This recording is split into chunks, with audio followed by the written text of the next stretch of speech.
À l'extrême sud-est de Nagoya, on trouve le quartier ancien de Harimatsu. Il se trouve sur la route qu'on appelle Tokaido, qui est l'axe routier principal du Japon, reliant l'ancienne capitale Kyoto jusqu'à Edo, en longeant plus ou moins la côte pacifique du Japon. C'est un axe vital à l'époque. Le contrôler permettait de placer des postes de douane afin d'y prélever un impôt. À l'époque Muromachi, Nagoya n'existe pas encore.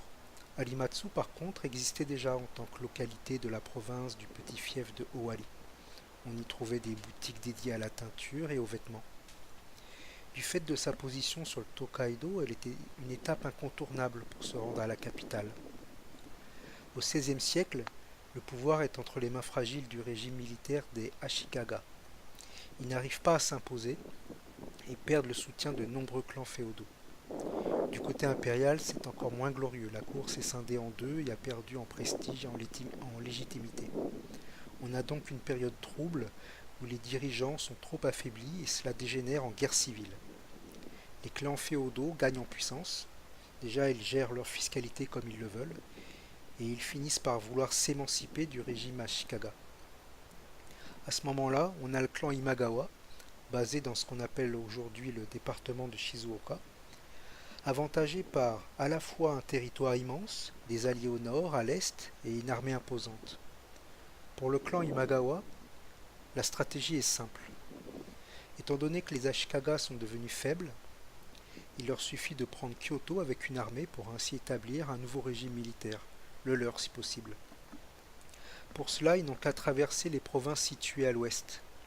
Dans un premier temps, ils doivent traverser la province de Mikawa, appartenant à une branche de la famille des Matsudaira. De ce côté-là, aucun souci, puisque le clan Matsudaira reconnaît déjà la suzeraineté des Imagawa. Il participe même en fournissant des troupes. Ce même clan changera de nom par la suite, devenant le clan Tokugawa. À l'ouest de Mikawa, on a ensuite la petite province de Owari, là où je me trouve actuellement. Protégée par quelques forts insignifiants et commandée par l'excentrique Oda Nobunaga. Le combat est quasiment plié d'avance. Le rapport de force est de 1 contre 10. Un combat va avoir lieu à quelques centaines de mètres plus loin, sur une colline du nom de Okehazama. Et cette escarmouche va changer l'histoire du Japon. Oda Nobunaga va écourter la guerre qui l'oppose au clan Imagawa en surprenant le général ennemi dans son campement. La surprise est générale. La mort du seigneur Imagawa va mettre ses armées en déroute.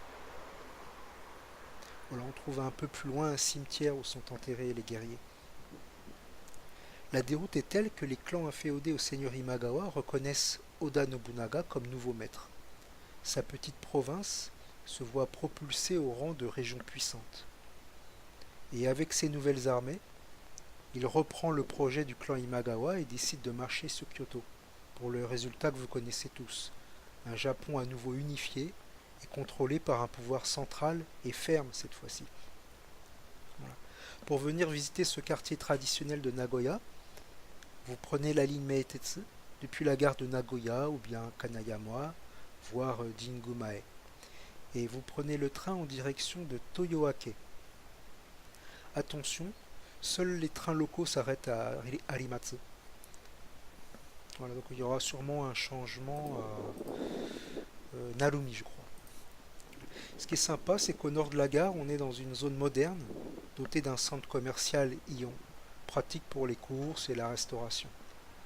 Et aussi pour prendre un peu de fraîcheur, parce que quand vous tapez la ville en plein été, c'est le cagnard. Voilà, au sud de la ligne de chemin de fer, vous avez la route du Tokaido sur quelques centaines de mètres. Elle est vraiment irrégulière, c'est hachuré en fait. On peut en trouver d'autres morceaux, plus à l'ouest et plus à l'est, mais un vélo s'impose si vous voulez en voir plus. Pour voir la zone de la bataille de Okehazama, il faut marcher environ 1 kilomètre plus loin. C'est plus proche de la station Chukyo Keiba Jomae. Mais là, on n'est plus dans la ville même de Nagoya, c'est déjà Toyoake. Voilà. Cela peut être une idée de sortie afin de voir des maisons anciennes, un peu comme font les gens de Tokyo quand ils vont à Kawagoe. Mais il ne faut pas s'attendre à une ville entière. La zone préservée est vraiment limitée à une longue allée. Et on a vite fait de se retrouver sur une route nationale encombrée et bruyante. Voilà. Donc ça peut être une sortie qui prend pas trop de temps. Et du fait qu'on est encore dans Nagoya, vous pouvez être de retour en centre-ville en moins de 40 minutes. Voilà. Voilà, ça sera tout. À plus tard.